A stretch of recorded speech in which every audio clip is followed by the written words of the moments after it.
If you own a water-cooled Porsche from 1997 to 2008, 5 things are trying to kill your engine. Some of them are your fault. Some of them are Porsche's fault. All of them will leave you with a repair bill between $12,000 and $25,000 if you ignore them. I'm talking about the M96 and M97 engines, the 996 and 997 Carrera, the Boxster, the Cayman, not the Turbo, not the GT3. Those use the Mezger engine. Different design, different problems. If you own one of the standard cars, this is for you. These engines can last. There are examples past 200,000 miles on original internals. But the ones that fail early almost always fail for the same reasons. Spend any time on Renlist or the PCA forums, and you see the same stories over and over. The same patterns. Most of it is preventable if you know what to look for.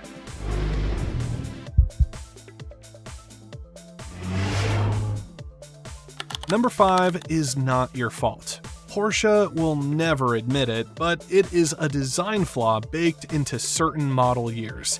If you own a 996 or 997 Carrera, or a Boxster S or Cayman S with the 3.4-liter or larger engine built between roughly 2002 and 2008, this applies to you.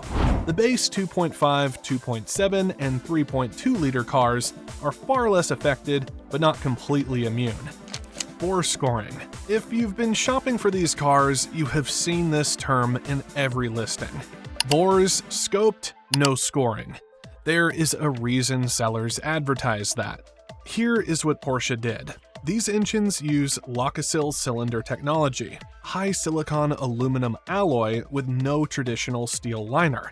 The cylinder walls are exposed aluminum with hard silicon particles on the surface.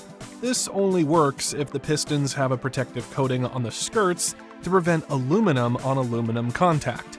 Early cars used a coating called ferrostan, electroplated iron over tin. Durable, hard, those engines rarely score.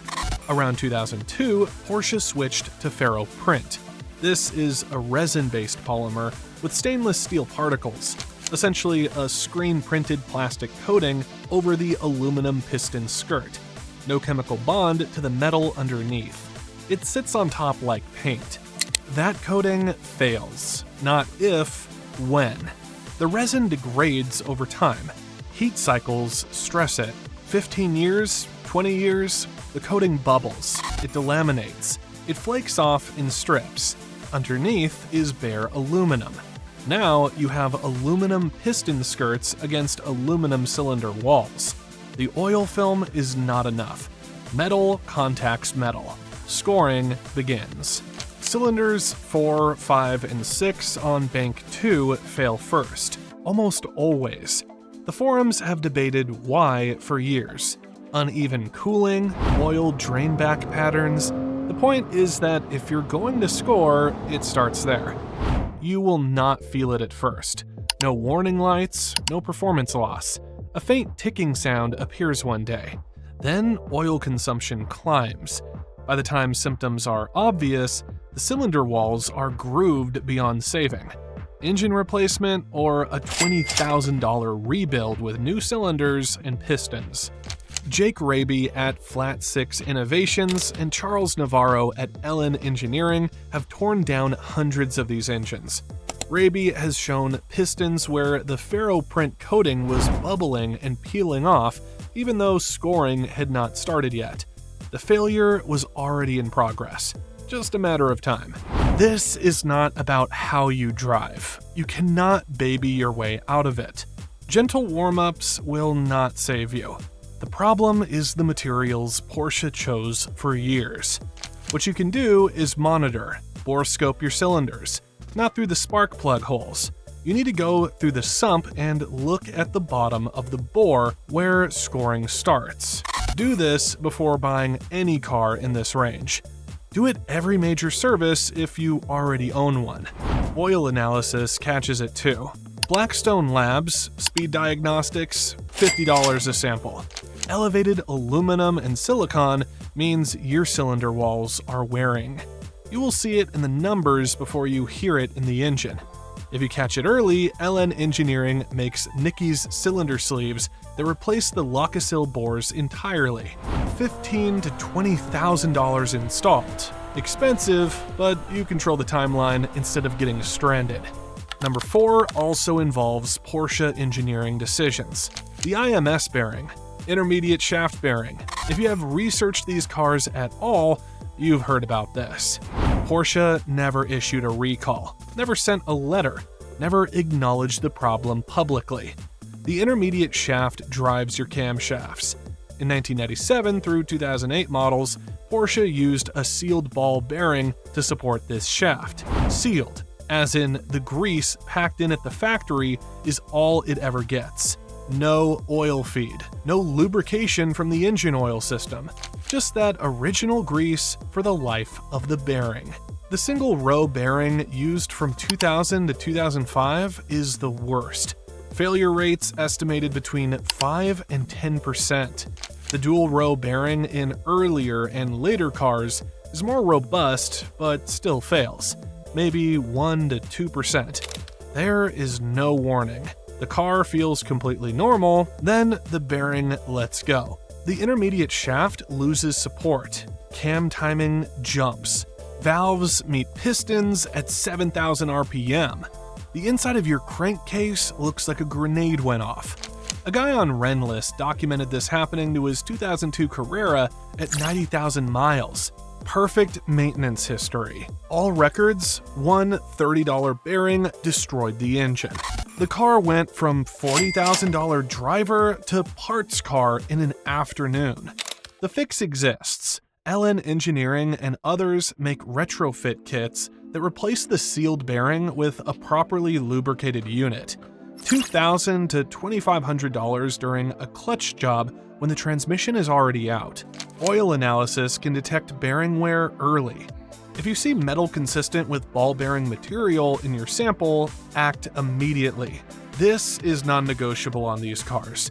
Either replace the bearing proactively or accept that you're gambling every time you turn the key. Number 3 gets less attention but causes real problems. The AOS, Air Oil Separator. This thing fails constantly on M96 and M97 engines, and most owners outside the forums have never heard of it.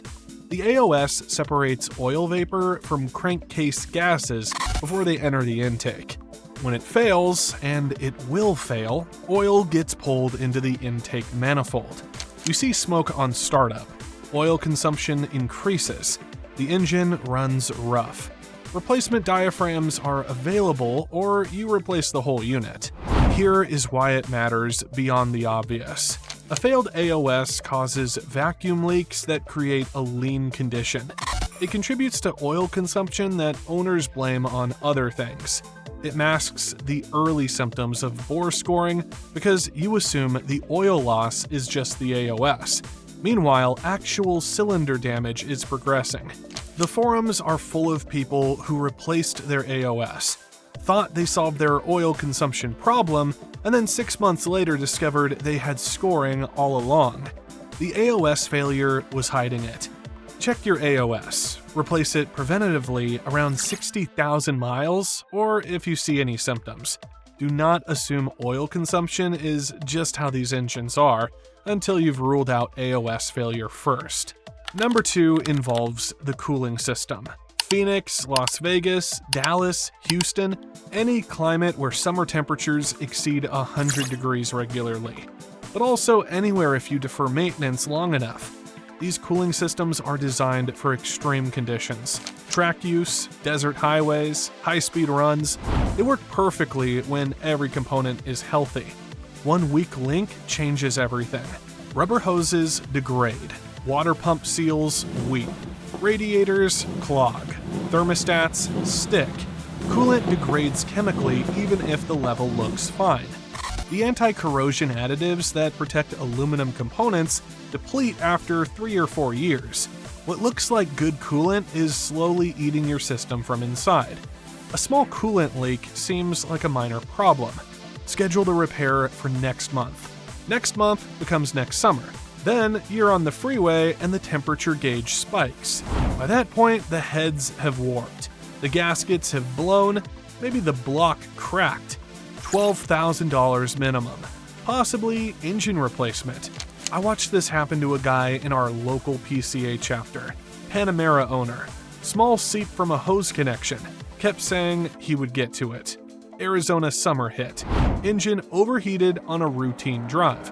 The repair for that hose would have been maybe $400. Pressure test your cooling system annually. $50. It reveals tiny leaks before they become catastrophic failures. Flush your coolant every 2 years or 30,000 miles. Use only Porsche-approved coolant. Mixing types creates gel that clogs passages. Squeeze your hoses. Soft spots or cracks mean replace them now. Number 1 is the only item on this list that is entirely your fault. It is also the easiest to prevent and the most commonly ignored. When did you last check your oil level? Not glance at a warning light, actually check the level yourself. Porsche Flat Sixes consume oil by design. A quart every 2,000 miles is considered acceptable on a new engine.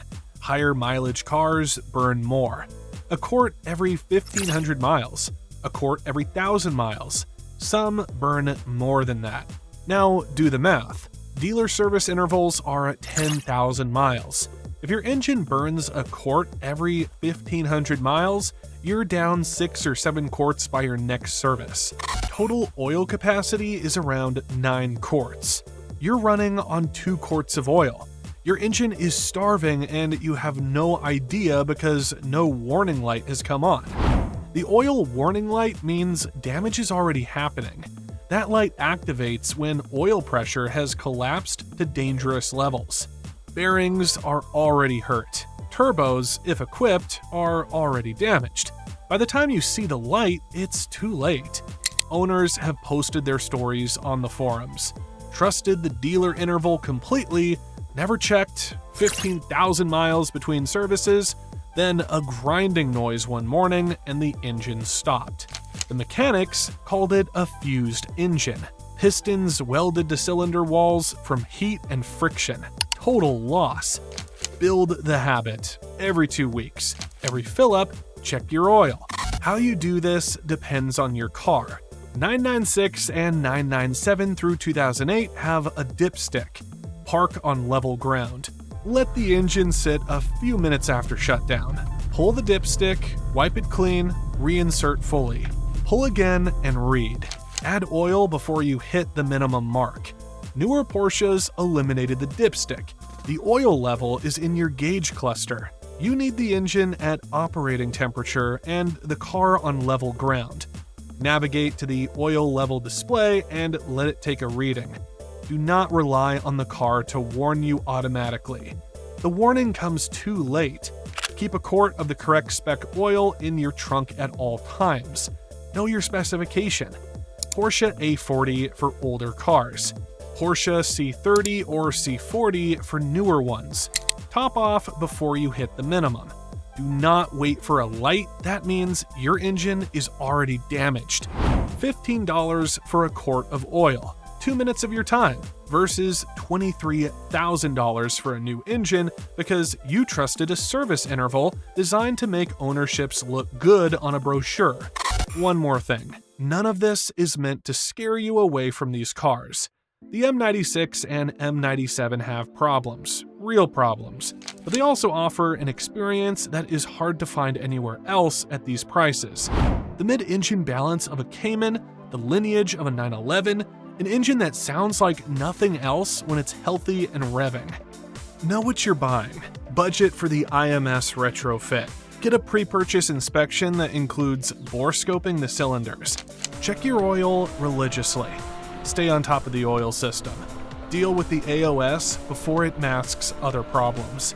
Do those things and these cars can be reliable long-term drivers. Ignore them and you're just waiting for a catastrophic failure that could have been prevented. The forums have 20 years of collective knowledge on these engines.